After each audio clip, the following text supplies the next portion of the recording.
I was sitting at my kitchen table, sipping coffee and scrolling through emails when I decided to check my bank statement, not expecting anything out of the ordinary, just the usual charges, groceries, utilities, maybe a few small indulgences that I had almost forgotten about. But as I scrolled through the list, my eyes landed on a charge that didn't look familiar, then another and another, until my stomach dropped, my fingers tightening around my phone, my heart pounding with the slow, sinking realization that something was very wrong. I knew every single purchase I made, every bill I paid, every dollar that left my account, and yet, here I was, staring at transactions I had never authorized, thousands of dollars disappearing into the abyss of luxury brands and overpriced nonsense. I clicked on the details, scanning the list with growing disbelief, my pulse thudding in my ears as I tried to process what I was looking at. High-end designer bags from a boutique I had never set foot in, an expensive dinner at a five-star restaurant where the cheapest dish cost more than my entire grocery budget, a series of salon treatments that read like someone had walked in and said, "Give me everything you've got." It wasn't just one mistake, wasn't just a small, accidental charge that could be explained away. It was a spree, a blatant, reckless spending spree that someone had gone on with my money, without my permission, without a second thought. At first, my mind went to fraud, to the possibility that some stranger had gotten their hands on my card number and decided to live like royalty for a few days. But then, just as quickly as the thought came, another one followed, something colder, something more personal, something that made my stomach churn with a different kind of rage. I scrolled further, searching for clues, and then I saw it, the shipping address attached to one of the purchases, the name linked to one of the orders, the undeniable proof that this wasn't some random thief. It was Jessica, my sister, the same sister who had never worked a day in her life, who had spent years bouncing from one bad decision to another, who had been bailed out more times than I could count, who had never once known what it meant to struggle, because someone was always there to clean up her messes. Hello everyone, I am very glad that you're joining this story. Subscribe, like and comment. Enjoy the story, smile more often. And now, apparently, she had decided that I was the next person she could take advantage of, that my hard-earned money was hers for the taking, that she could steal from me without even bothering to hide it. I didn't even hesitate. I grabbed my keys, threw on my jacket, and was out the door before I could talk myself into waiting, before I could give myself a chance to cool down, before I could think of any reason not to go straight to her and demand answers. By the time I pulled into my mother's driveway, my hands were shaking from the sheer force of my anger, my heart pounding so loudly that I could barely hear the sound of my own footsteps as I stormed up the front porch and banged on the door hard enough to rattle the frame. Jessica answered with the same lazy, careless expression she always wore, her perfectly manicured nails wrapped around a wine glass, her eyes barely flickering with recognition before she let out an exasperated sigh, like I was the inconvenience, like I was the one ruining her day. "God, Lisa, why are you knocking like you're the police?" she muttered, stepping aside as if I had just stopped by for a casual visit, as if she didn't already know exactly why I was here. I didn't even step inside, didn't give her the satisfaction of pretending this was some normal conversation, didn't let her dictate the tone of what was about to happen. Instead, I held up my phone, shoving the list of charges in front of her face, my voice sharp, unyielding, filled with a fury I had never let myself direct at her before. "Explain this," I said, my fingers tightening around the device, my breath coming fast and heavy. Jessica barely even glanced at the screen before rolling her eyes, tilting her head like I had just asked her to do something exhausting, something beneath her, something that wasn't even worth her time. "Oh, that," she said with a shrug, taking a slow sip from her glass, completely unfazed by the fact that she had stolen from me. "I was going to pay you back." The words hit me like a slap, not because they surprised me, but because they were so casual, so effortless, so devoid of guilt or remorse or even the slightest acknowledgement that she had done something wrong. She didn't even look nervous, didn't even flinch, didn't even try to come up with an excuse. She just stood there, completely at ease, like it was the most natural thing in the world for her to take what wasn't hers and assume there would be no consequences. I took a slow, measured breath, forcing myself to stay calm, forcing myself to push down the urge to scream, forcing myself to keep my voice steady as I spoke. "Jessica," I said, my tone low, even, dangerous in a way I had never let it be before.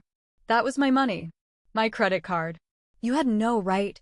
"Oh my God, relax," she interrupted, waving a dismissive hand like I was being ridiculous, like I was overreacting, like I was making a big deal out of nothing. "It's not like you're struggling or anything. You'll be fine." I stared at her, trying to process the sheer audacity of what she had just said, trying to comprehend the fact that she genuinely believed that my financial stability meant she had a right to take whatever she wanted. My hands clenched at my sides, my nails digging into my palms, my pulse thrumming so hard that I thought I might actually explode from the sheer force of my rage.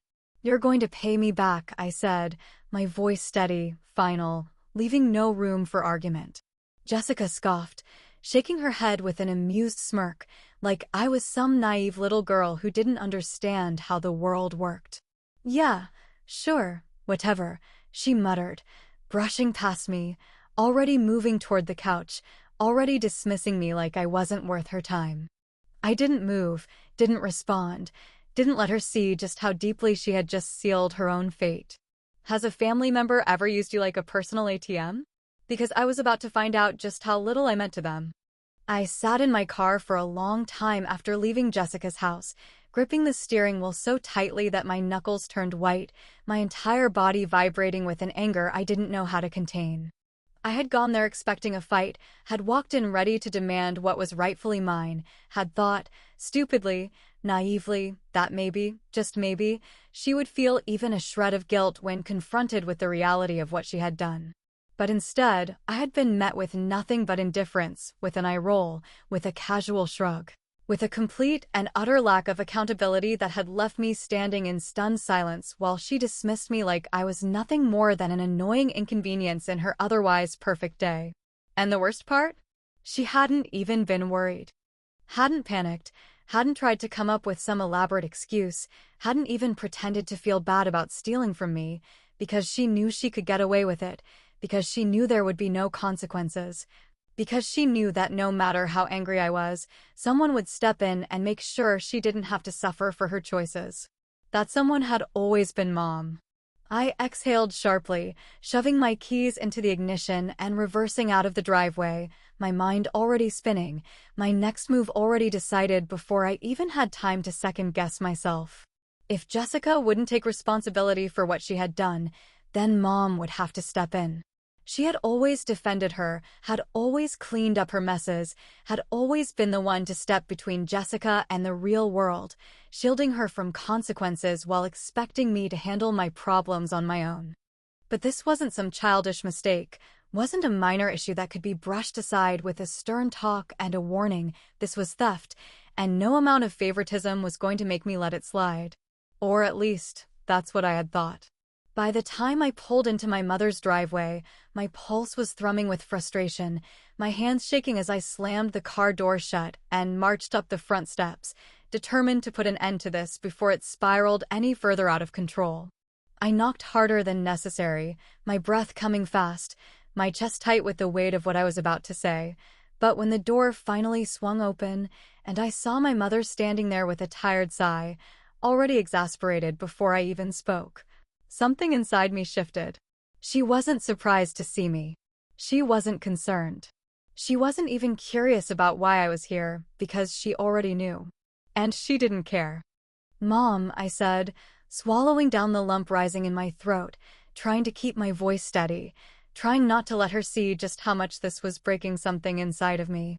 "Did you know that Jessica stole my credit card?"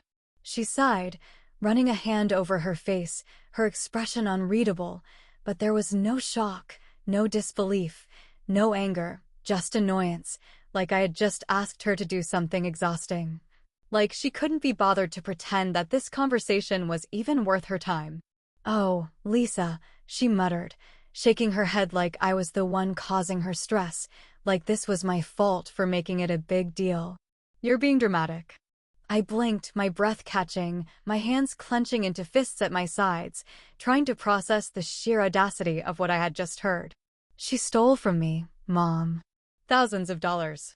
Do you not care about that? She let out another sigh, as if the conversation was physically draining her, as if I was exhausting her patience just by expecting basic human decency. Lisa, honey, it's not like she did it to hurt you. She just made a mistake. And you'll be fine, won't you? She tilted her head slightly, peering at me the way she always did when she was about to dismiss my feelings, about to turn everything around and make me feel like I was being unreasonable. You've always been the responsible one. You'll figure it out. I stared at her, my mind racing, my stomach twisting, every part of me screaming that this couldn't be real, that she couldn't actually be standing here making excuses for Jessica instead of supporting me.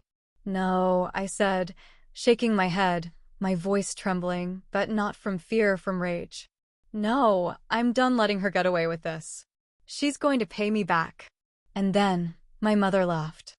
It wasn't a cruel laugh, wasn't outright mocking, but it was dismissive, was unbothered, was the kind of laugh that told me she didn't believe for a second that Jessica would ever be held accountable for what she had done. Oh, sweetheart, she said, smiling like she was about to tell me something funny, like she was explaining something so simple, like I was too naive to understand. Family doesn't owe each other.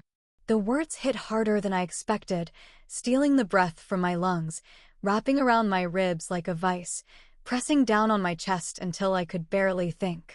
Family doesn't owe each other. Family doesn't owe each other. I stood there, frozen, watching as she turned back toward the kitchen, as she reached for her coffee like this conversation was already over, like my anger was nothing more than background noise to her day, like the betrayal sitting in my chest wasn't even worth acknowledging. And behind her, leaning against the counter, sipping from a glass of wine with a smug little smirk, was Jessica. She knew. She knew she wasn't going to have to pay me back. She knew that Mom would take her side.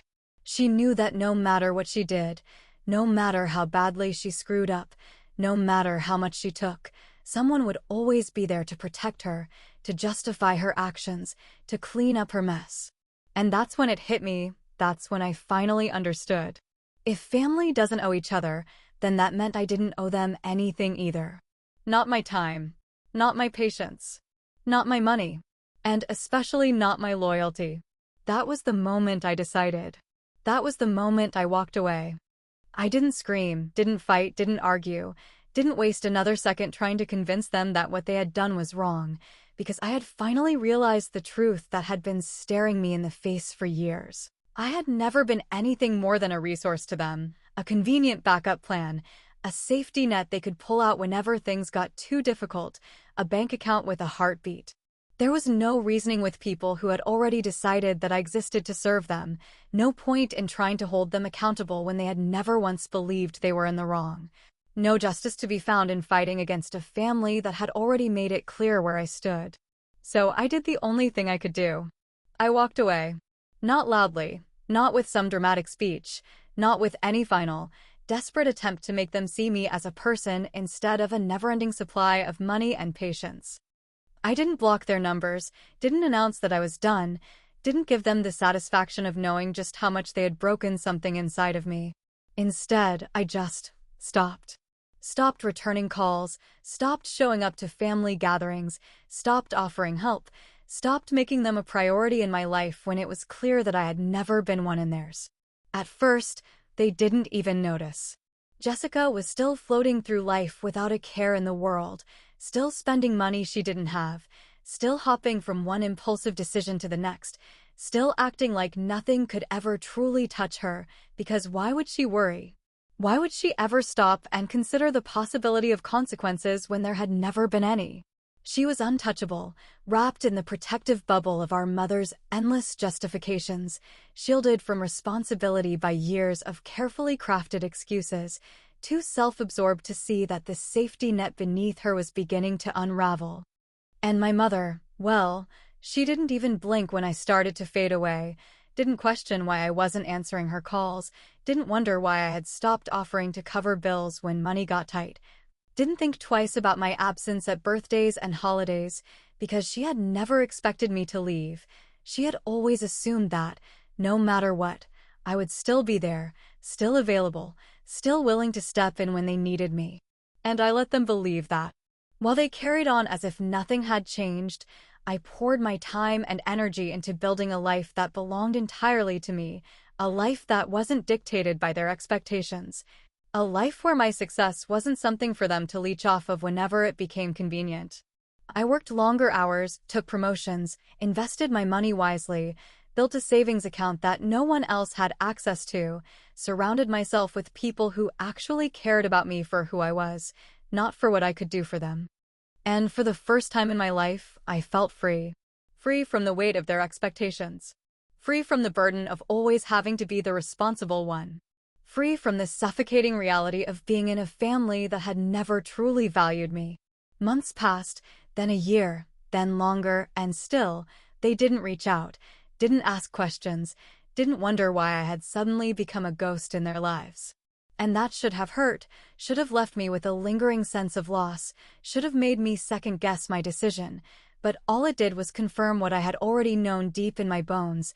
They never actually cared about me, only about what I could provide. I thought that maybe, just maybe, I would be able to disappear entirely, that I could slip away so quietly that they would never even notice I was gone, that they would never come looking for me, that I would never have to deal with them again. But then, one day, my phone rang. And for the first time in years, my mother was on the other end. Not because she missed me. Not because she had realized what she had done. Not because she finally wanted to make things right. She was calling because she needed something. And that was when I knew this wasn't over yet. Years passed, and with each passing month, I felt myself growing lighter, unburdened by the weight of their expectations, untethered from the never-ending cycle of guilt and obligation they had once trapped me in.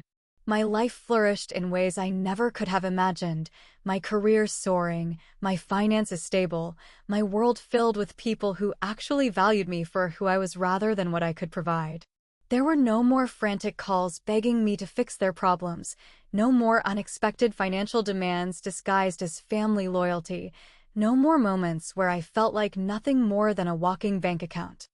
And for the longest time, I genuinely believed that I had left them behind for good, that they had moved on without me just as I had moved on without them, that our lives had finally split down two separate paths with no reason to ever intersect again.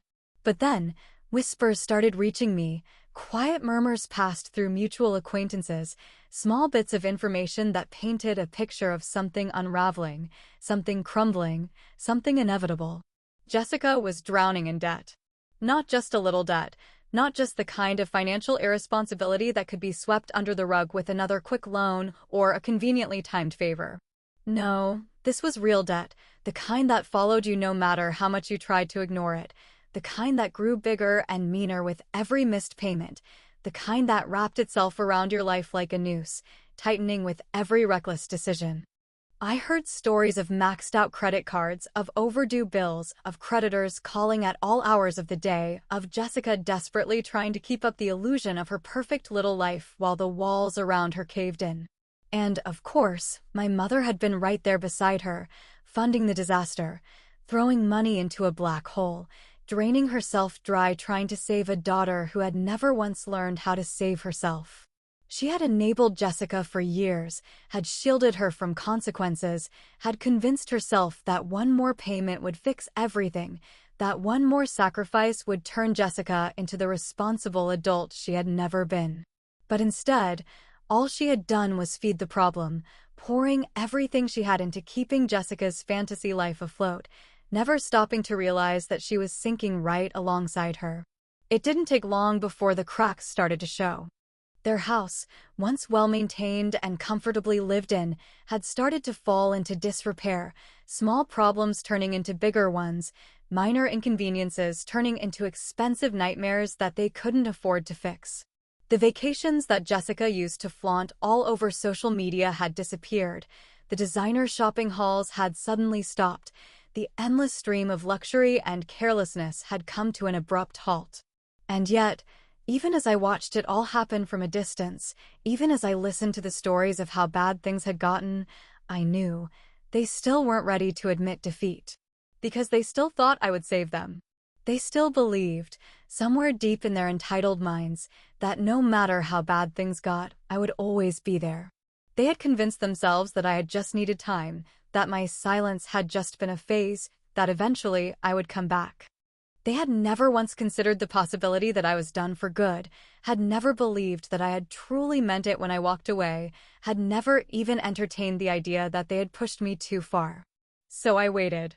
I waited for the moment when the weight of their choices became too much to carry, when the reality of their downfall finally hit them, when they had no one left to turn to, when they would be forced to look in the mirror and see the mess they had made. And I knew that moment was coming soon. The call came exactly when I expected it to, late in the evening when I was winding down from a long day, sipping tea on my couch, surrounded by the warmth of a home that I had built with my own hands, free from the weight of their expectations. Free from the exhaustion of constantly being the one to clean up their messes.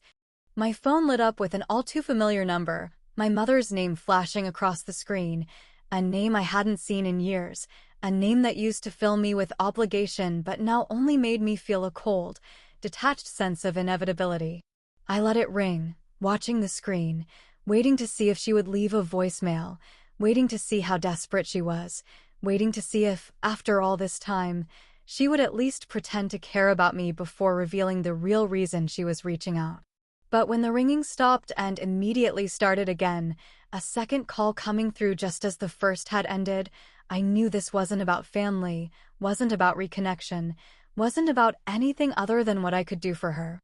I sighed, debating whether or not I even wanted to hear what she had to say, knowing that whatever story she had prepared would be carefully worded, knowing that she would start with small talk, with pleasantries, with an act that barely disguised the desperation underneath. But curiosity won out, the small, bitter part of me wanting to hear her say it out loud, wanting to hear the moment her voice cracked under the weight of her own hypocrisy, wanting to watch the walls of their entitled delusions finally crumble. I swiped to answer, bringing the phone to my ear, keeping my voice flat, making sure she knew from the very first word that she wasn't about to manipulate me. Hello. There was a pause, a sharp inhale, a split second where I could almost hear her rehearsing what she was about to say, her mind scrambling to phrase things in a way that wouldn't push me away. Lisa, sweetheart, she finally said, her voice soft, dripping with artificial warmth, the kind of voice she used when she wanted something, the kind of voice that had worked on me for years, but no longer held a single ounce of power over me. It's been so long, honey. How have you been? I let the silence stretch, let her sit in it, let her feel the weight of all the years she had ignored me, let her squirm as she waited for me to say something, to make this easier for her, to fill the awkwardness with kindness like I had always done before. But I didn't. I just sat there, letting her hear the distant hum of my quiet, peaceful life on the other end of the line, letting her process the fact that I wasn't rushing to reconnect, that I wasn't desperate for her approval, that she no longer held any control over me. Finally, after another few seconds, I spoke, my tone measured, unemotional, refusing to give her a single drop of warmth. What do you want? The shift was immediate, the tension crackling through the phone, the forced pleasantries crumbling as she let out a small, exaggerated sigh, like she had hoped this conversation would go differently, like she had expected me to play along. Like she was already preparing to paint herself as the victim in whatever twisted version of events she had convinced herself were true. Lisa, there's no need to be so cold, she said, her voice tight with barely concealed frustration. I just wanted to talk to you. It's been so long, and I miss you.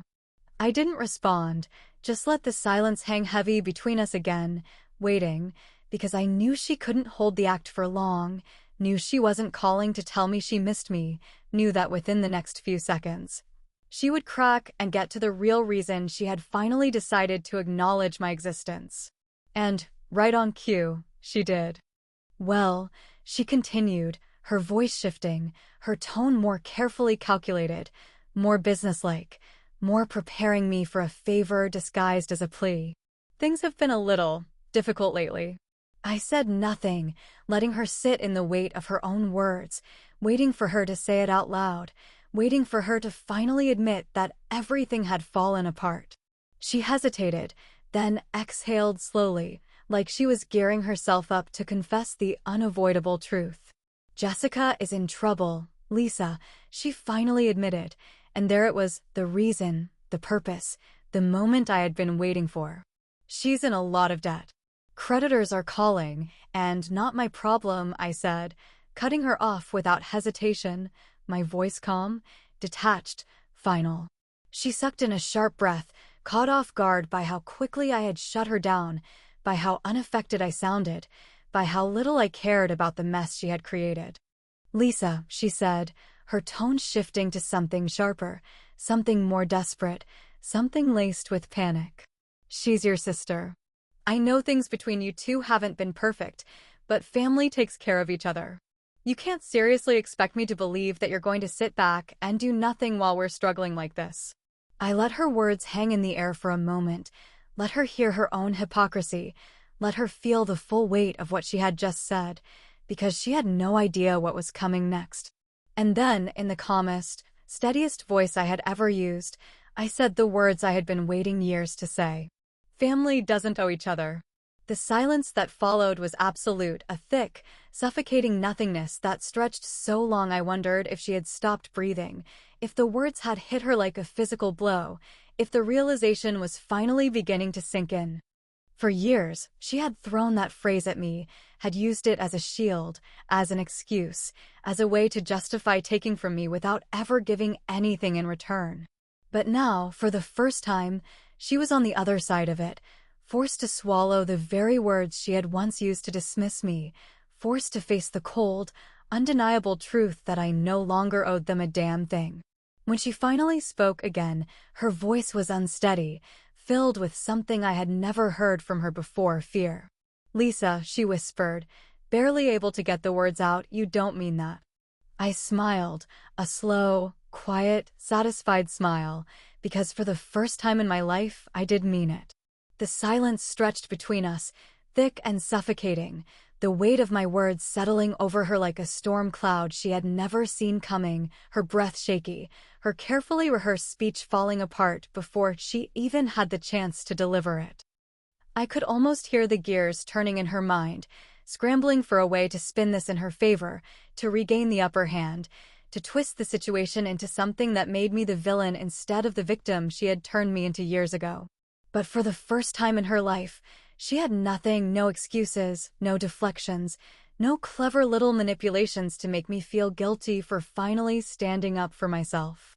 When she finally spoke, her voice was softer than before, more careful, more desperate, the sharp edges of her entitlement dulled by the realization that she had miscalculated, that I wasn't breaking the way she had expected me to, that I wasn't folding under the weight of her disappointment. Lisa, she said, her tone bordering on pleading, her breath unsteady, her world finally beginning to crack beneath her feet. This isn't how families treat each other. We're supposed to help one another, no matter what. I almost laughed at how easily she had switched tactics, how she had abandoned her usual dismissiveness the moment she realized she was out of options, how she had suddenly remembered the concept of family now that it was convenient for her.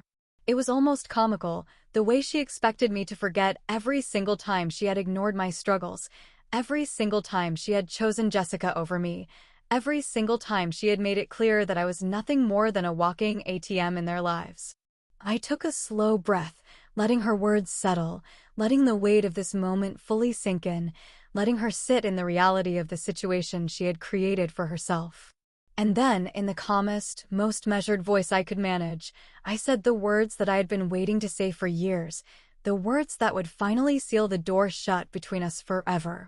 You taught me that family doesn't owe each other, I said, my voice steady, unshaken, not an ounce of doubt or regret in my tone. I just finally started listening. The impact of my words was instant, her sharp inhale echoing through the phone, the weight of her own logic crashing down on her in real time, the realization that she had been defeated by her own belief system hitting her harder than she had ever anticipated.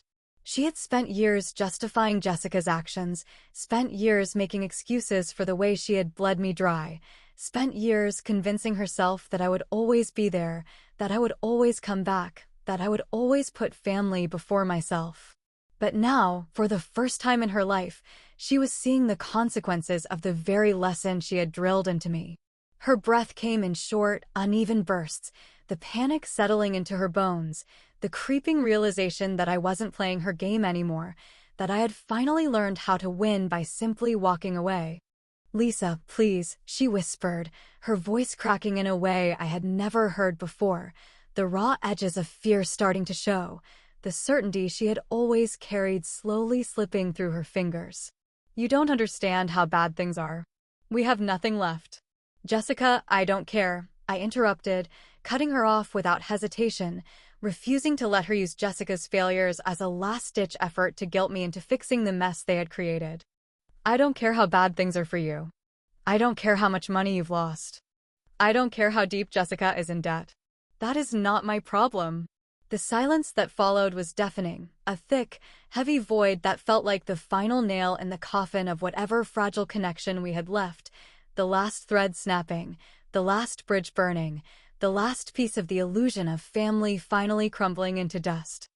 I could hear her struggling to find the right words, hear the faint tremble in her breath, hear the moment she realized that she had lost me for good. And then, as if on cue, the voice I had been expecting finally came through the phone. "Jessica," entitled as ever, still delusional enough to believe that she could talk her way out of this.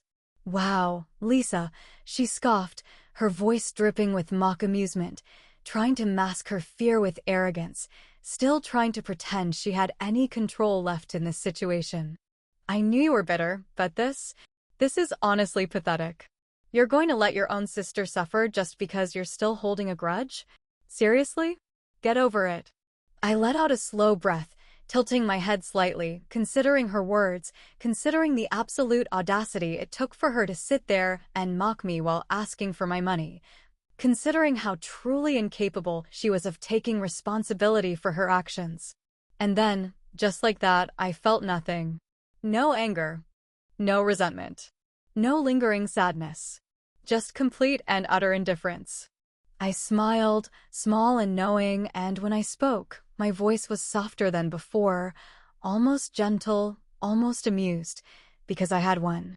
"Then figure it out," I said simply, throwing her words back at her like a mirror reflecting the worst parts of herself, giving her the exact same level of care and concern she had always given me, none at all. She sputtered, tripping over her words, her fake confidence shattering as the reality of her situation finally caught up to her, as the truth settled into her bones, as the last lifeline she had left slipped through her fingers. "No, Lisa, you can't just—" I hung up before she could finish, my finger hovering over the block button for half a second before pressing it, erasing them from my life with the same effort it took to swipe away a notification that no longer mattered. And just like that, I was free.